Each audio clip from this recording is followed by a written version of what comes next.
안녕하십니까. 안녕하십니까.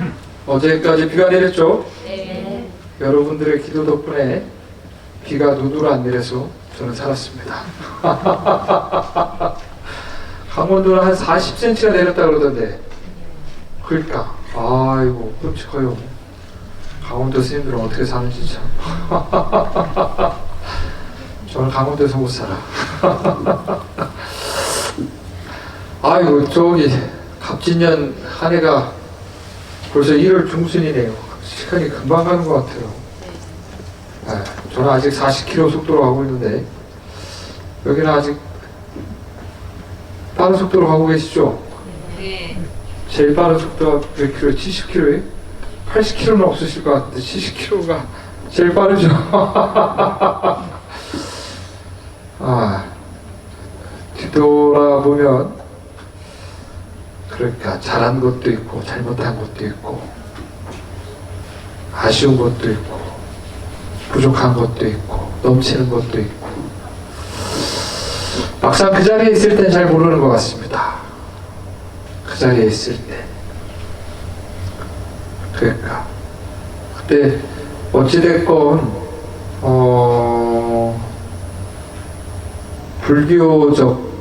불교적 삶이 뭐 따로 있겠습니까마는 그래도 불자로서 살아간다라고 했을 때 현재를 사셔야 합니다. 현재를. 그 자리에서 오롯하게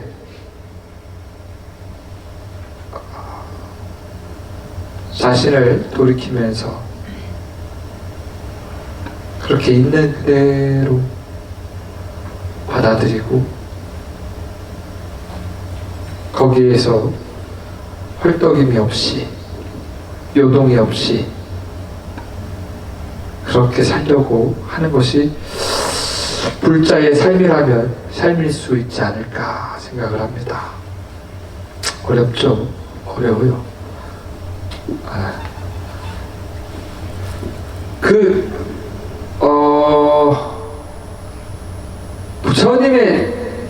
부처님이 살아계실 때 부처님의 제자, 그 당시에 부처님의 제자들은 부처님의 말씀을, 아니 여러분들 부처님 이렇게 보면은 좋죠? 좋으니까 오실 거 아니에요? 저 때문에 오는 건 아니잖아요. 부처님 좋아서 오시는 거 아니에요?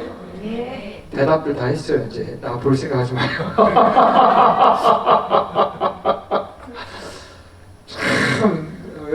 참 진짜 사람들이 센스가 그렇게 없어가지고. 아니에요. 스님 보러 와서 이 한마디가 그렇게 어렵나? 물론 제가 부처님을 이길 수는 없어요. 이길 수 없는데 그렇다고 그렇게 대놓고 그냥 부처님 보러 왔다 그러면 제가 뭐가 되겠어요. 그러니까 부처님 전에 이렇게 참배할 때 어떤 마음을 가십니까? 대답을 못하는 건 아무런 생각 없이 하시는 거죠. 네? 감사하고 지극하게 하십시오.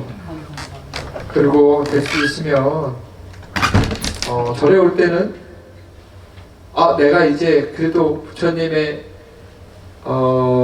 불자고 부처님의 제자로서 부처님의 가르침을 실천하고자 노력하는 사람이라면 절에 올 때는 절에 오는 옷을 한번 이렇게 딱 따로 한번 덮으셔요. 무슨 말인고 하니 뭐 법복을 입으신 분들도 계시고 법복을 안 입은 분들도 계신데 그렇다고 법복을 다 입으라는 얘기가 아니라 이 옷은 내가 그래도 절에 갈 때 여법하게 입고 가야지 라고 그냥 아침에 일어나서 주섬주섬 옷 챙겨 입고 이렇게 절에 오는 게 아니라 그 마음부터 이미 글러먹었다 이거예요. 그 마음부터 절에 가는데 절에 가서 부처님을 만나러 가는 게 아니라 절에 가서 부처님 전에 내 마음을 확인하러 가는 거 아닙니까? 불교는 그래요. 부처님을 만나러 가는 게 아니라 절에 가서 내 마음을 확인하러 가는 길인데 첫 단추부터 그렇게 깨버리면 어떻게 얻어보시오? 이미 거기서부터 마음이 간절해지지가 않아요. 별거 아닌 옷 한 벌이지만 제가 영랑사에 있을 때는 말 그대로 추리하게 다닙니다. 누가 봐도 저를 주지로 보지 않아요. 잠바떼기 이렇게 걸쳐 있고, 근데 절대적으로 밖에 나갈 때는 항상 옷을 챙겨 입습니다. 대중석상이나 그런 거 갈 때는 절대 헤어진 옷이나 그런 거 안 입고 여법하게 입으려고 합니다. 여기는 이런 표현 하면은 참 사람이 없어 보이지만 여기는 제 나와말이니까 저도 좀 자유로운 공간이 있어야 되지 않겠습니까? 그러니까 여기서만큼 좀 그렇게, 그리고 어차피 순간순간 일을 해야 되는 상황이 많다 보니까 좀 자유롭게 이렇게 옷을 입지만 그래도 법당에 올 때만큼은 항상 의복을 정제하고 그렇게 나아가려고 노력합니다. 근데 우리 불자님들도 집에서는 편하게 입잖아요. 집에서는 그 10년, 20년 된 그 반팔티도 못 버리는 거사님들도 계시고 편안하게 입으시잖아요. 왜? 옷은 그 편안한 착용감이 있으니까. 근데 절에 올 때는 그 전날이나 그 전날, 내일 절에, 만약에 내일 절에 간다 그러면 그 전날 조금 이렇게 옷을 어디다가 걸어놓고 내일은 이 옷을 입고 단정하게 입고 가야지. 마음이 그렇게, 그럼 달라진다고요. 마음이. 알람 맞춰놓고 최대한 늦게 일어나려고 알람 딱 맞춰놓고 일어나자마자 탁 하고 그냥 탁 잠바 탁 입고 가야지. 오는 게 중요한 게 아닙니다. 절에 오는 게 중요한 게 아니라 절에 가고자 하는 일련의 과정들이 중요한 겁니다. 그때부터 마음을 딱 내는 그 순간부터 기도의 시작이고 수행의 시작입니다.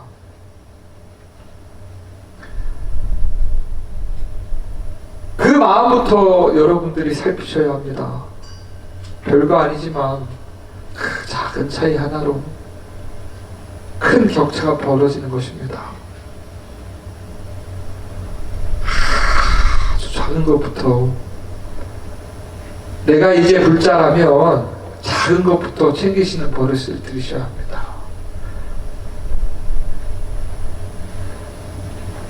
작은 것부터. 당시 부처님 당시에는 부처님이 살아계실 때죠. 부처님이 살아계실 때는 제자들이 부처님 말씀을 잘 들었겠죠? 네. 아니요, 웬걸. 제가 오늘은 재밌는 얘기 하나 해드리고 이루 목표를 마칠까 합니다. 부처님 살아계실 때 당시에 이제 고산비라고 하는 지역이 있었습니다. 거기에는 이제 안거된 각 지역마다 비구 승가가 모여서 도량을 건립하고, 우리가 영랑사가 도량이듯이 각 지역에 이제 도량을 건립하고 거기서 안거를 나게 됩니다. 안거를 나는데 각 지역에 또 스님들이, 출가자들이 유행을 했다가 모였다가 흩어졌다가 안거 때는 다시 그 지역 스님들이 이제 모여서 안거를 하고, 그렇게 그 전통은 옛날 부처님 당시 때부터 있었던 전통이니까요. 그래서 고산비라는 지역에 안거를 나기 위해서 500명의 이제 스님들이 모였다고 합니다. 근데 거기서 사람이 많이 모이면 뭔 일이 생기죠? 질서가 문란하게 되죠. 근데 우리 불교는 부처님이 제정하신 계율이 있기 때문에 그 계율에 맞춰 스님들이 잘 사는데, 또 승가가 합의해서 정하는 또 율도 있어요. 단체 생활이다 보니까. 근데 어느 한 스님이 이제 화장실을 갔다가 화장실에 그 뒷마무리를 제대로 하지 못해서 어떤 한 스님이 이제 지적을 합니다. 비구요, 이것은 율에 어긋나는 것입니다. 그러니까 그 스님이 몰랐습니다. 율에 어긋나는 줄 몰랐습니다. 그 지적한 스님이 이제 율사 스님이었나 봐요. 그러자 비구요, 의도치 않았기 때문에 그것은 허물이 되지 않습니다 라고 둘이서 이제 딱 그 사건을 마무리했는데, 그 지적한 스님이 돌아와서 다른 대중들에게 저희는 잘못을 저질러도 허물을 알지 못하는 부끄러움을 모르는 스님이다, 비구다라고 딱 얘기를 하면서 서로 이제 패가 갈립니다. 이 화장실에서 잘못했던 스님은 자기는 이제 참회를 했고 용서를 받았고 허물이 없다고 생각했는데, 저쪽에서 그 사람들이 이제 수근수근 거리는 얘기를 듣고 이제 서로 이제 패가 갈리기 시작하죠. 팽팽하게 갈라집니다. 처음에는 이쪽 스님 대 저쪽 스님으로 패가 갈리고, 그 다음에는 이쪽 스님을 따르는 제가자와 저쪽 스님을 따르던 제가자들의 편이 갈리고, 마지막에는 그 소리를 들은 천신들이 패가 갈리고, 천신 위의 범천들이 패가 갈리고, 그렇게 끝없이 다투게 됩니다. 조굴군 부처님이 딱 나서죠. 비구들이여, 싸우지 마라, 다투지 마라, 승가를 화합해야 한다. 그렇게 서로 막 하는데 화해를 했을까요? 아니요, 화해를 하지 않아요. 흔한 말로 부처님 빠지세요. 이건 부처님이 해결해야 될 문제가 아니에요. 우리가 해결해야 돼요. 거듭 부처님이 해결을 하려고 거듭 그 비구 승가에게 요청을 합니다. 비구들이여, 싸우지 마라. 원한은 원한으로 갚을 수 없다. 원한을 원한으로 갚는다면 더 자신을 죽일 뿐이다. 아무런 도움이 되지 않는다. 부처님 그러지 마시라니까요. 이건 우리가 해결해야 돼요. 부처님 어떻게 했을까요? 다 내쫓았을까요? 당신의 가사와 바루를 들고 그 승단을 떠납니다. 그 안거 지역을 딱 떠납니다. 그리고 숲으로 들어가죠. 거기서 우기 안거를 마십니다. 당신 혼자 스스로. 그때 경전에는 이제 그렇게 서술하고 있습니다. 그 코산비 지역을 떠난 세존께서는, 여력께서는 그 숲에 들어가서 누구의 시봉을 받았냐? 원숭이와 코끼리의 시봉을 받았다고 합니다. 코끼리가 부처님이 이제 자선을 할 때 그 주변을 풀로써 이렇게 딱 정갈하게 해주고, 밖에 이제 위험한 그런 것들로부터 지켜주고, 그런 식으로 코끼리가 계속 오게 안 것 동안 보호했다고 합니다. 근데 그 코끼리가 매일 그렇게 부처님께 공양 올리고 주변을 정비하고 하는 걸 보고 원숭이가 자기도 왠지 코끼리가 이제 왠지 모를 그 위대한 분에게 하는 것을 보고 자기도 뭘 하고 싶다라는 생각이 들었대요. 그래서 꿀벌집에 가서 꿀을 따서 부처님께 딱 드렸는데, 부처님이 원숭이가 갖고 이제 꿀을 보고 처음에는 가만히 그냥 바라만 보고 계셨대요. 근데 원숭이가 왜 안 드시지? 이렇게 계속 보니까 그 꿀벌 안에 벌에 애벌레가 있었대요. 그걸 제 100개를 다 끄집어내니까 그때 비로소 이렇게 드셨다고 합니다. 그 드시는 모습을 보고 부처님이 그 원숭이가 따다준 그 꿀을 드시는 모습을 보고 원숭이가 너무 기뻐서 미쳐서 이렇게 춤추며 날뛰다가 거기 그 자리에서 딱 기절을 하고 죽었다고 합니다. 너무 기쁜 나머지. 우리 너무 기쁘면 어떻게 갑자기 졸도하기도 하죠. 근데 바로 그 자리에서 천상으로 태어났다고 합니다. 그렇게 홀로 우기를 나오고 계시는데, 그럼 비구승가는 어떻게 화합을 했을까요? 뭐 때문에 화합했을까요? 배고파서. 무슨 말인고 하니, 둘이 그렇게 계속 싸우는데 이제 부처님이 이제 코산비 지역에서 안거를 난다라고 다른 사람들이 다 알았을 거 아니에요. 다 제가자들이 와서 부처님 세존을 만나 뵈려고 그 승가에 왔는데 세존이 안 계신 거예요. 부처님이 안 계신 거예요. 왜 안 계신 거라고 그 비구 스님들께 여쭤보니까, 우리가 이러이러한 문제로 논쟁을 하는 도중에 부처님께서 이렇게 화합을 주장하셨지만 우리는 이걸 꼭 이 논쟁을 끝내야 했기 때문에 부처님이 이 자리를 떠나셨다. 그러니까 제가자들이, 아니 부처님의 제자로서 부처님의 화합을 요청했으면서도 그렇게 화합을 하지 않은 당신네들에게는 보시를 할 수 없습니다. 딱 이래 보니까 비구 스님들이 배고파. 그러니까 배고프니까 그때서야 어떻게? 배고프니까 어떻게? 화가 누그러지는 거예요. 화가 누그러지고, 화가 누그러지니까 자신의 잘못들이 보이기 시작하죠. 그때서야 비로소 숲속에 있는 부처님을 향해 참여를 하러 갑니다. 그래서 부처님을 다시금 고산비 지역으로 모시고 자신의 죄를 참여함으로 인해서 그렇게 승가가 화합됐습니다. 그래서 부처님께서는 좋은 벗, 좋은 도반이라 흔들림 없이 함께 걸어가는 것이다.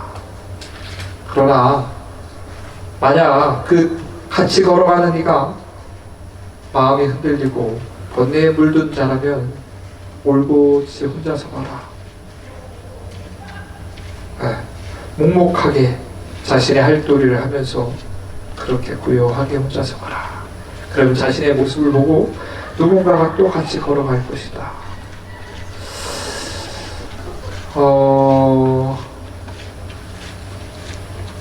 불교에 있어서 인내는 가장 기본입니다.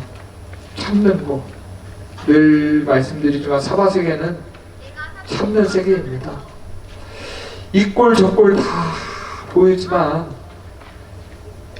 이것이 잘못됐고 저것이 잘됐고 이것이 꼬라지가 나고 저것이 눈에 동티가 나지만 그럼에도 불구하고 내려놓습니다. 왜? 결국은 오늘 아침에 일어나서 양말을 신는데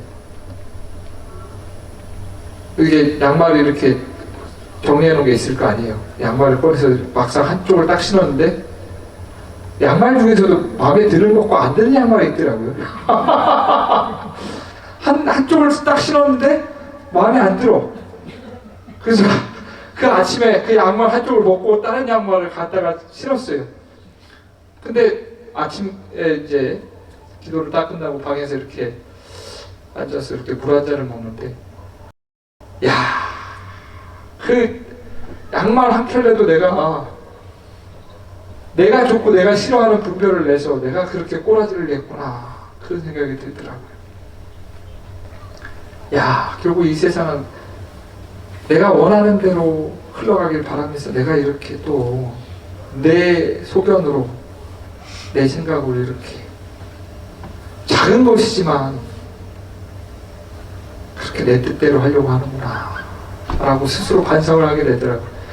이 양말 한 켤레가 제가 여러분들에게 이렇게 제 사소한 일상을 이렇게 공유하는 건 제가 부끄러우니까 공유하는 거예요. 제 작은 그게 있다면 숨김없이 살자. 있는 그대로 숨김없이 살려고 노력하는 것이 제 어떻게 보면은 또 하나의 그건데 아무튼 그렇게 세속의 일은 끊임없는 시비분별입니다. 여러분들이 이제 한 해를 시작하면서 이 한 해가 나중에 마무리될 시점에 돌이켜본다면 매 순간순간은 끊임없는 시비 속에 소용돌이 속에 아마 있을 것입니다. 그것이 세속의 삶이고 보통의 삶이고 중생의 삶입니다. 시비하면서 분별하면서 취사 잡고 놓으면서 살아가는 삶이 보통 우리들이 살아가는 삶이죠. 그러나 부처님의 제자로서 세속적 이익을 위해서 시비분별하는 건 내려놓으려고 10번 중에 한 번이라도 내려놓고자 노력하시는 불자가 되셨으면 좋겠습니다. 그 자리가 복덕의 자리요 공덕의 자리요 마음을 평안하게 이르게 하는 바른 길임을 늘 명심하시면서 자신의 마음을 살펴보는 것이 부처를 살펴본다라고 명심하시기 바랍니다. 눈에 보이는 부처를 처음에는 눈에 보이는 부처를 바라보면서 신심을 내지만 필경에는 자신의 마음을 돌이키면서 그 자리에서 부처를 마주하셔야 합니다.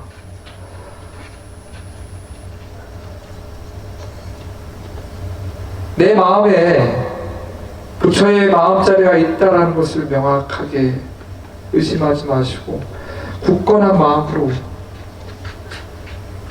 자신의 마음을 살핌으로써 부처를 찾아가는, 진정한 자신의 부처를 만나는 그런 불자가 되셨으면 좋겠습니다.